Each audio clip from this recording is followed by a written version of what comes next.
ये टेस्ट आपको बताएगा कि आपके फेफड़े कितने मजबूत हैं। और ये आज हम यहाँ एक चैलेंज करने वाले हैं। इससे हम पता लगाएंगे कि इनमें से किसके फेफड़े कितने मजबूत हैं, और उससे ये भी पता लगेगा कि मजबूती के साथ साथ क्या दिक्कत है, और उस दिक्कत को जो भी इनमें हारेगा तो उनको आगे क्या एक्सरसाइज करनी है, क्या चीज़ें करनी है, जिससे कि लंग्स अगर कमज़ोर हो रहे हैं तो किस तरीके से आप लंग्स की मजबूती बढ़ा सकते हो, वो हम यहाँ भी चेक करेंगे। तो सबसे पहले तो क्या करना है आप लोगों को कि ये सांस रोक लो आप लोग पहले, और उसके बाद सांस रोकने के बाद इनमें से जो सबसे पहले सांस छोड़ेगा वो हम अभी देखेंगे कि कौन सबसे पहले इसमें सांस छोड़ने वाला है। इन लोगों ने भी सांस रोक रखी है, और इसके बाद पता चलेगा कि जब ये सांस छोड़ेंगे तो जो पहले सांस छोड़ेगा और उसके सांस छोड़ने के तरीके से भी पता लगेगा कि उनके फेफड़े कितने ज़्यादा मजबूत हैं। क्योंकि जो सांस रोकने के बाद आप जितनी देर तक सांस रोक सकते हो वो आपके लंग्स की कैपेसिटी बताता है कि आप कितनी देर तक सांस रोक सकते हो। इसके और भी कई सारे तरीके हैं, जैसे आप कोई लंबा उच्चारण अगर करते हो, कोई लंबी बातें बोलते हो, या ओम का जैसे उच्चारण है उसमें जो जितना लंबा खिंचेगा, या जो भी आप चीज़ें कर रहे हो, जो भी कोई भी साउंड आप अगर लंबे टाइम तक निकाल पाते हो तो आपके लंग्स की कैपेसिटी मजबूत है। अब उसको और मजबूत कैसे करना है, अगर कमज़ोर हो रहा है तो उसे कैसे सही करना है, ये भी मैं आप लोगों को बताऊंगा। यहाँ पे अभी देखेंगे कि कौन इस चैलेंज में हारेगा। और इसको जब भी आप घर पे अगर करो तो अकेले में ना करके किसी के सुपरविजन में करना है, किसी के सामने करना है। और ये जो पॉलीथीन लगाई है ये बिल्कुल टाइट नहीं है, ये केवल ऊपर से हल्के से डाली हुई है, जिससे कोई भी ऐसे सांस रुकने की या कोई और दिक्कत इससे नहीं आएगी। तो जब भी आप घर पे भी अगर करो तो किसी के सामने किसी के सुपरविजन में करो, अकेले में नहीं करना। अकेले में करने से कुछ और अगर दिक्कत है तो कोई आपके साथ होना चाहिए।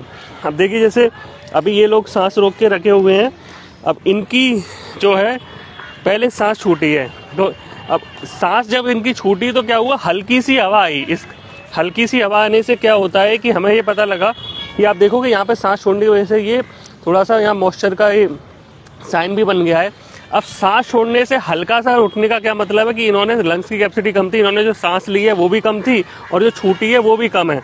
जब आप सांस छोड़ोगे तो कई बार क्या होगा, ये पॉलीथीन ज़्यादा देर उठ जाएगी, मतलब कि आपने ज़्यादा सांस रोकी थी तो आपकी जो वायु बाहर निकली है, जो कार्बन डाइऑक्साइड निकली है वो ज़्यादा निकली है, और अगर कम निकल रही है तो इसका मतलब कम निकली है। तो अब आपने क्या करना है, मैं कुछ आपको ऐसी टेक्निक्स बता रहा हूँ जिनसे अपने लंग्स की मजबूती घर में ही कर सकते हो। सबसे पहली तो यह है मुद्रा।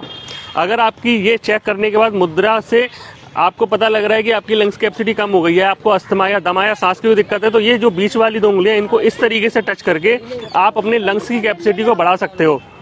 अगर आपको अस्थमा हो रहा है या सांस से रिलेटेड कोई दूसरी प्रॉब्लम है, जरा सा चलने पे आप हाँफ जाते हो, तो ये मुद्रा कर सकते हो। इसके साथ साथ इमरजेंसी के लिए ये मुद्रा, अगर आपको कभी कोई अस्थमा अटैक आ रहा है, कुछ और आ रहा है, तो यहाँ पे पहली उंगली को मोड़ के ये 2 उंगलियों को बीच वाली को आप इस तरीके से टच कर सकते हो।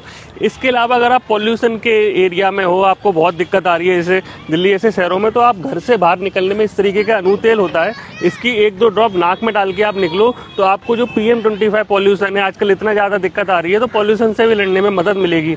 इसके साथ साथ आप क्या कर सकते हो, 2 आपको मैं ब्रीदिंग एक्सरसाइज बता रहा हूँ जो आप कर सकते हो। जैसे कि हम सिगरेट पीनी है विदाउट एनी सिगरेट, ठीक है, स्मोकिंग विदाउट एनी सिगरेट। इसमें क्या करना है, ये 2 उंगली लेनी है और ये लगा के इस तरीके से आपने करना है। उसके बाद नाक से सांस छोड़नी है, सांस को रोक के रखना है। फिर से मैं बताता हूँ, उसके बाद नाक से सांस छोड़नी है। और दूसरी चीज़ है बर्थडे विदाउट केक। आपने क्या करना है, ये इमेजिन करना है कि आपसे 2 फुट दूरी पे केक लगा हुआ है और उसमें मोमबत्ती है। अब आपने क्या करना है, उनको बुझाना है। इसमें पहले आपने एक स्ट्रोक करना है, फिर उसके बाद आपने ये देखना है कि आपने पास में न जाके, जैसे हम बर्थडे के केक बुझाते हैं आजकल जो लोग करते हैं, तो ऐसी मोमबत्ती बुझाने की टेक्निक से भी आप अपने लंग्स की कैपेसिटी को बढ़ा सकते हो। ठीक है, ये 2 तरीके, और ये मुद्रा करने से, और साथ में अणु तेल अगर आप डालोगे तो आपके रेस्पिरेटरी ट्रैक्ट से रिलेटेड कोई प्रॉब्लम है, अगर दमा या अस्थमा अगर आपको बन रहा है, ठीक है, सांस रुक जाती है, तो उसमें भी आराम मिलेगा। इस तरीके से आप अपनी कैपेसिटी चेक कर लोगे। मैं आपको बोल रहा हूँ कि जब भी आप इसे करो तो किसी के सुपरविजन में ही करना है, आपने ऐसे डायरेक्टली नहीं करना। और ये जो पॉलीथीन भी है ये बिल्कुल टाइट नहीं है, ये हाथ हल्के से आप खुद भी हटा सकते हो। इसको टाइट नहीं रखना, ये तो केवल इसके लिए इंडिकेशन के लिए है कि ये आगे उठाने के लिए। आप इसको चेक करना है तो आप किसी बॉल से कर सकते हो या अपने हाथ से भी कर सकते हो। ये वो तरीका है जिससे आपने लंग्स की कैपेसिटी चेक कर सकते हो। मेरा नाम मयंक पोरवाल है। मुझसे मिलने के लिए आप करनाल प्लस से इस नंबर पर संपर्क कर सकते हैं। धन्यवाद।